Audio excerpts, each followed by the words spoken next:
Hi everyone, in this video we are going to see how to configure data transformation action using logic builder. On an high level, if you want to modify an object to a new object like adding a key value into an object, this will be very useful when you want to give a different structure or make a modification to a structure which you get from database for the purpose of frontend or your API consumer. In this video, I will show what I'm going to do. Let's say this is the output which you got from the database, first name and last name, ID, and some other details you are getting it. Now you want to give it to a front end to a different structure, like this needs name, ID, and some other details of the user. So name will be the combination of first name and last name. For this purpose only, we are going to use the data transformation action. Let's see how to configure it in UI. I will create a logic here.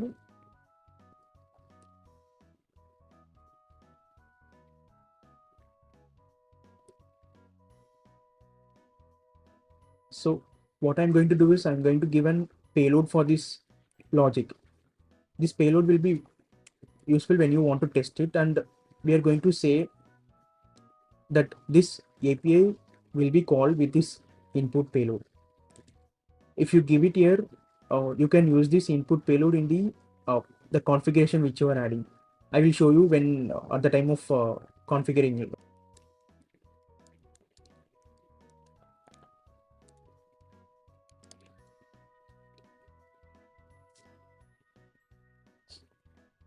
We will add an action,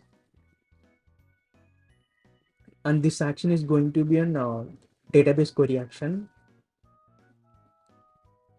So what we are going to do is we are going to get the user detail of that email which we pass in the payload.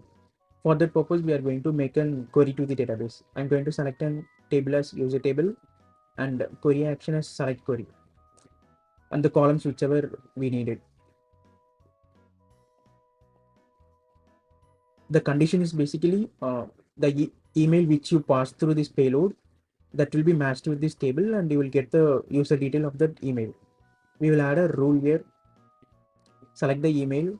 Now we are going to say it as email equal to payload email. Just save this one. I'm going to test this particular action alone. Let's see whether we are getting the data or not. For that purpose, we are going to use the test logic configuration, and the input I'm going to change it as a JSON. Hit the test button.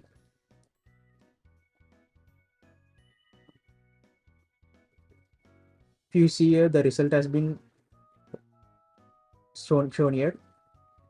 This result is like before this video, I have injected few of the data into the table so that you are seeing the sum of the data here. Now we are going to add another action which is in format text action. On that, what we are going to do is we are going to combine the first name and last name. We will see how to configure that.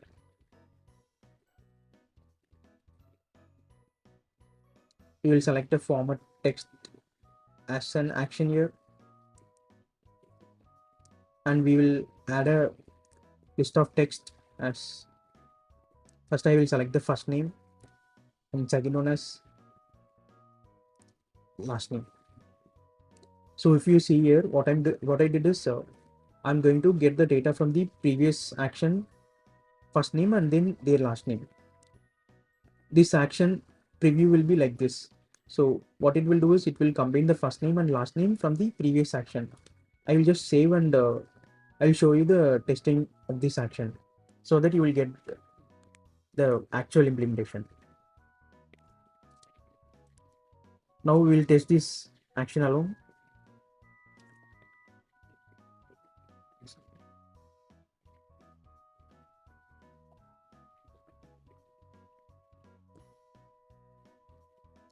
If you see here, the action second output was wasn't Fireapis, which was taken from the previous action result, first name and last name. This, if you giving some other email and some other first name and last name is coming, and this will be different based on the previous action. This will be dynamic. So this is how you will be configuring the action. Now what we are going to do is we are going to add another action, that is a data transformation action, which we are going to modify this object to include this result. Let's see how to do that. We will add an action here and we'll select the action type as data transformation. So these are the configuration which you need for data transformation action. Let's see each one by one. This data selection is something like you want to say this path on which you want to make the transformation of the data. I'm going to say it as an action query builder action result. I have selected the query builder action result as the data selection.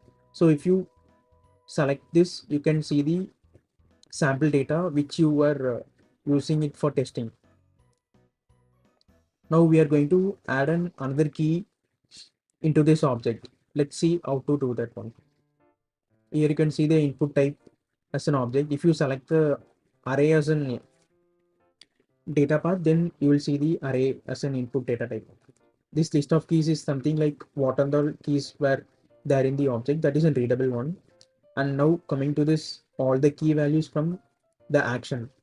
That means whether we need to include all these keys in the output of this action, or else you can, if you check this one, then it's like we are going to return all the key value present in the data selection which we have selected. So I'm not going to do that right now. I will do this one as a last step, so that we can see the real example on how this works. I will just add a key value and I will add a name here. I'm going to select this name value as format text output. This action 74 represent this action to result. So this name contains the result of this action. I mean output of this action. So I'm going to save this. I will test this logic.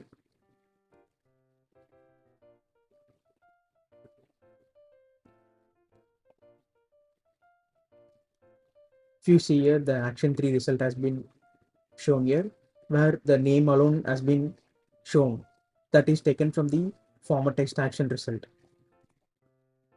So what we are going to do now is we are going to include this data also along with this action 3 result. For that, what we are going to do is we will go to the action 3 and we'll check this box. Now what it will do is it will include other keys along with this response.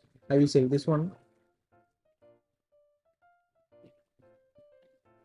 Again, we will test this to see we are getting the correct results. Yeah. So if you see here, we are getting the keys which has been included in the query builder action. Along with it, we also added this name one. So